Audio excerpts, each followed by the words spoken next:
750 কোটি মানুষের এই পৃথিবীতে প্রতিটা মানুষই ব্যক্তিগতভাবে কোনো না কোনো কারণে অসুখী। যে জিনিসগুলো প্রতিটা মানুষের বোঝা উচিত। নাম্বার 1, এই রিক্সা বলে যে ডাকাডাকি করা হয়, রিক্সার কিন্তু কান থাকে না। নাম্বার 2, ডাস্টবিনের ভেতরে না ফেলে ঠিক ডাস্টবিনের পাশে খালি চায়ের কাপটা ফেলা ঠিক না। নাম্বার 3, ধূমপান নিষেধ বোর্ডটার ঠিক নিচে দাঁড়িয়ে ধূমপান করা ঠিক না। নাম্বার 4, মতভেদ থাকলেও সংঘাত জরুরি না। নাম্বার 5, হুট করে এসে লাইনে অপেক্ষারত অন্যদের সামনে দাঁড়িয়ে পড়া মানেই বীরত্ব না। নাম্বার 6, জ্যোতিষী মানেই ভাগ্য পাল্টে দেওয়ার কারিগর না। নাম্বার 7, পত্রিকায় প্রকাশিত সংবাদ মানেই সঠিক সংবাদ না। নাম্বার 8, ধনী মানেই সুখী না। নাম্বার 9, দরিদ্র মানেই অশিক্ষিত না। নাম্বার 10, ক্ষমতার দর্পই শেষ কথা না। নাম্বার 11, উচ্চশিক্ষার ডিগ্রিধারী মানেই শিক্ষিত না। নাম্বার 12, হেরে গলায় বেসুরে বেতালা গান করে আপলোড করে ফেক ভিউ লাইক ম্যানেজ করা মানেই শিল্পী হয়ে যাওয়া না। নাম্বার 13, টিভি চ্যানেলে বসে সামাজিক অবক্ষয় নিয়ে তর্কাতর্কি চিৎকার চেঁচামেচি আস্ফলন করা মানেই বুদ্ধিজীবী না। নাম্বার 14, স্লিপলেস টপ বা শার্ট প্যান্ট পরা মেয়ে মানেই বাজে মেয়ে না। সন্তানকে ততটা শিক্ষায় শিক্ষিত করুন যাতে আপনার অসুস্থ অবস্থায় সে ডাক্তার নিয়ে আসে, উকিল নয়। কেউ দুবেলা খাওয়ার জন্য সারাদিন হাঁটে, আবার কেউ খাবার হজম করার জন্য হাঁটে। জীবন যেখানে যেমন। অহংকার তারাই করে যারা বিনা পরিশ্রমে কিছু পায়। যিনি নিজের পরিশ্রমে সাফল্য অর্জন করেন তিনি অন্যের পরিশ্রমকেও সম্মান করেন। বুদ্ধিমান মানুষেরা কখনোই এই দুটি কাজ করে না। নাম্বার 1, যারা অহংকারী তাদের সাথে কথা বলে না। নাম্বার 2, যারা তর্ক করে তাদের সাথে মেশে না। বেঁচে থাকতে বাবা মায়ের মুখে ভাত দিন, মরার পরে আত্মীয় স্বজনের মুখে ভাত দিলে বাবা মায়ের আত্মা শান্তি পাবে না। আপনি মরার পর কেউ আপনার চেহারা নিয়ে আলোচনা করবে না, আলোচনা করবে আপনার উত্তম চরিত্র নিয়ে। তাই চেহারা নয়, আপনার চরিত্র সুন্দর করুন। মিথ্যা বলে ততটুকুই বলুন যতটা বিশ্বাসযোগ্য। এতটাও বলবেন না যাতে লোকে বুঝতে পারে আপনি মিথ্যা বলেছেন। মিথ্যা বলতেও যোগ্যতা লাগে। যে অন্যের দোষ আপনার কাছে এসে বলে, নিশ্চিত মনে রাখবেন সে আপনার দোষও অন্যের কাছে বলে বেড়ায়। 5টি অভ্যাস আজই নিজের থেকে বাদ দিন। নাম্বার 1, অন্যের দয়া কামনা করা। নাম্বার 2, পরিবর্তনকে ভয় করা। নাম্বার 3, অতীত নিয়ে পড়ে থাকা। নাম্বার 4, নিজেকে ছোট মনে করা।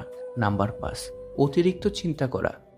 কেউ তোমাকে গালাগালি করলে চুপ থাকো, কারণ সে তার বংশ পরিচয় দিচ্ছে, তাকে দিতে দাও। মানুষ চিনুন, সবসময় সাবধানে থাকুন। যে মানুষ অন্যদিকে তাকিয়ে কথা বলে নিঃসন্দেহে সে আপনাকে ভালো চোখে দেখে না। যে মানুষের কথার চেয়ে চোখের মনি ঘোরে বেশি, নিশ্চিত মনে মনে সে অন্য কথা ভাবছে। যে মানুষ সবসময় আপনার প্রশংসা করে মনে মনে সে আপনাকে হিংসা করে। যে মানুষ সবসময় আপনাকে তেল মারে বুঝে নেবেন আপনার থেকে কিছু হাতাতে চায়। যে মানুষ ঘুরে ফিরে একই কথা বারবার বলে বুঝে নেবেন সে কিছু জানার চেষ্টা করছে। যেখানে আপনার গুরুত্ব নেই সেখানে যাওয়া বন্ধ করে দিন, সেটা কারো বাড়ি হোক বা কারো মন। কিছু মানুষ আপনাকে কাটবে, লবণ দিবে আর লঙ্কাও লাগাবে, আর যখন আপনি ব্যথায় কাঁদবেন তখন মলমও লাগাতে আসবে। কিভাবে কাউকে আপন মনে করানো যায়? নাম্বার 1, মানুষকে তার নাম ধরে সম্বোধন করুন। মানুষের নাম তার নিকট খুবই গুরুত্বপূর্ণ বিষয়। নাম্বার 2, মানুষটির কাম্য পরিমাণে প্রশংসা করুন। নাম্বার 3, কেউ বিপদে পড়লে তাকে সঙ্গ দিন। নাম্বার 4, কারো কাছে টাকা না থাকলে তার প্রিয় হওয়ার জন্য তাকে টাকা ধার দেওয়া। নাম্বার 5, মানুষটির মানসিকতার সাথে নিজেকে একাত্ম করুন। নাম্বার 6, মানুষটাকে অনুপ্রাণিত করুন। ধনী হতে গেলে নিজের মধ্যেই 7টি পরিবর্তন আনুন। নাম্বার 1, নিজের লাইফে নির্দিষ্ট একটা গোল সেট করুন। নাম্বার 2, আপনার টাকা পয়সা ঠিকমতো ম্যানেজ করা জানতে হবে। নাম্বার 3, নিজেকে পরপর উন্মত করতে জানতে হবে। নাম্বার 4, নিজের টাইমকে ঠিকমতো ম্যানেজমেন্ট করতে হবে। নাম্বার 5, আপনার সেট করা গোল সবসময় ক্লিয়ার হওয়া উচিত। নাম্বার 6, সফল ব্যক্তিদের সাথে বেশি বেশি মেলামেশা করুন। নাম্বার 7, ধনী ব্যক্তিদের মতো বাসা শুরু করুন। 2 ধরনের মানুষের সংস্পর্শে কখনোই যাওয়া উচিত নয়। নাম্বার 1, স্বার্থপর। নাম্বার 2, মিথ্যাবাদী। যে পরিবারে পুরুষ থাকতেও মহিলা মাতব্বর, ওই পরিবারের সাথে ভুলেও আত্মীয়তা করবেন না। নিজের একান্ত গোপন কথা নিজের মধ্যেই রাখতে হয়, কারণ ভরসার হাতটা যতই বিশ্বস্ত হোক না কেন, স্বার্থে আঘাত লাগলে রূপ বদলাতে একটুও সময় লাগে না।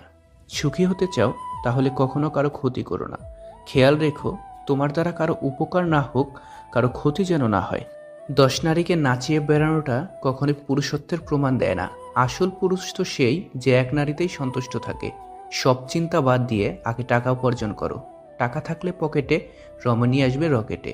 জীবনে টাকা নয়, ব্যবহারটা অনেক বড়।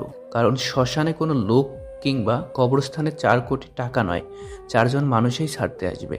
একটা ক্ষুধার্ত পেট, একটা খালি পকেট, একটা ভাঙা হৃদয় তোমাকে যা শিক্ষা দেয়, পৃথিবীর কোনো বই তোমাকে তার শিক্ষা দিতে পারবে না। জীবনে তারাই বেশি কাঁদে যারা 10 জনকে নয়, একজনকে অধিক ভালোবাসে। মেয়েদেরকে যে 5টি প্রশ্ন করলে রেগে যায়। নাম্বার 1, এরকম পোশাক পরছো কেন? নাম্বার 2, এত সুন্দর তুমি, তা সত্ত্বেও সিঙ্গেল কেন? নাম্বার 3, এত বয়স এখনো বিয়ে হয়নি? নাম্বার 4, বিয়ের পরপরই যদি বলা হয় সুখবরটা কবে দিচ্ছেন? নাম্বার 5, নিজের সাজগোজের প্রতি এত সময় ব্যয় করো কেন? অন্য কাজকর্ম নেই নাকি?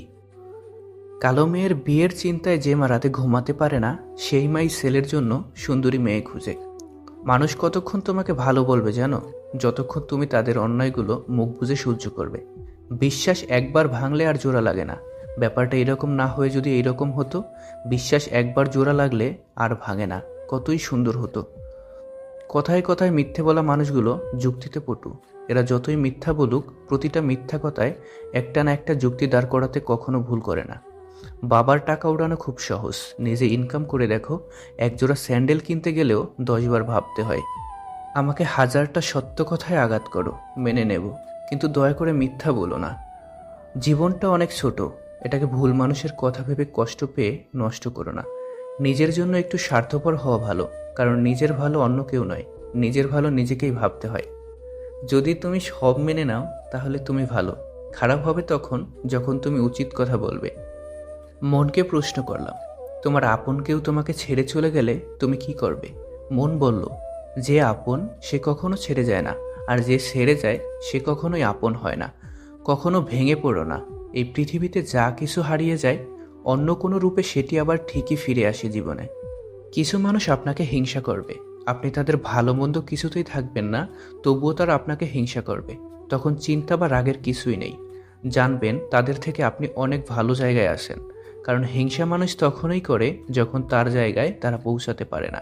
সৃষ্টিকর্তার উপর বিশ্বাস রাখো। কারো চালাকির প্রয়োজন নেই, কারণ চালাকির দ্বারা কোনো মহৎ কাজ হয় না।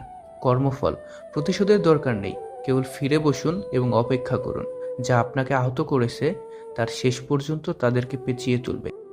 যদি আপনি সৎ ব্যক্তি হন ও সঠিক পথ অনুসরণ করেন, তাহলে আপনাকে কিছুই করতে হবে না। সৃষ্টিকর্তা নিজেই আপনাকে ন্যায় বিচার প্রতিষ্ঠা করে দেবেন।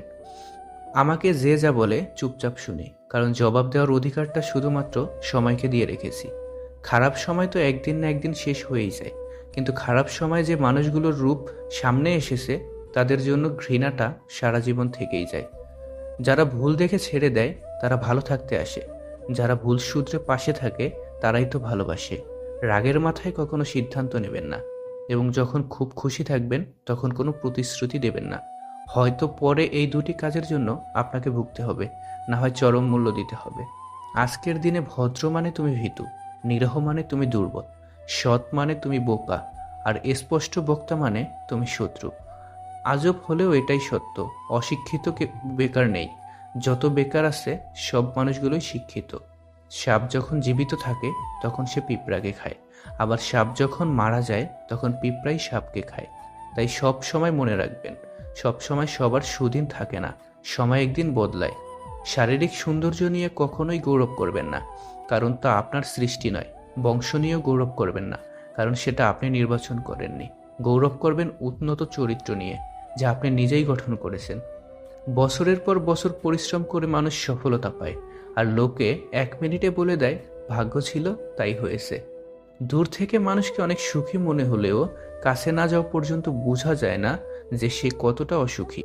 কারণ দুঃখ একমাত্র ব্যক্তিগত, তাই দূর থেকে সকলকে সুখী মনে হয়। কিছু মানুষকে বোঝা খুব কঠিন, মাঝে মাঝে তাদের খুব আপন মনে হয়, মনে হবে সে আপনার সবচেয়ে কাছের ও নিঃস্বার্থ বন্ধু, কিন্তু তা না। তারা আসলে কারো জীবনে আপন হয়ে আসে সবচেয়ে বড় ক্ষতিটা করার জন্য।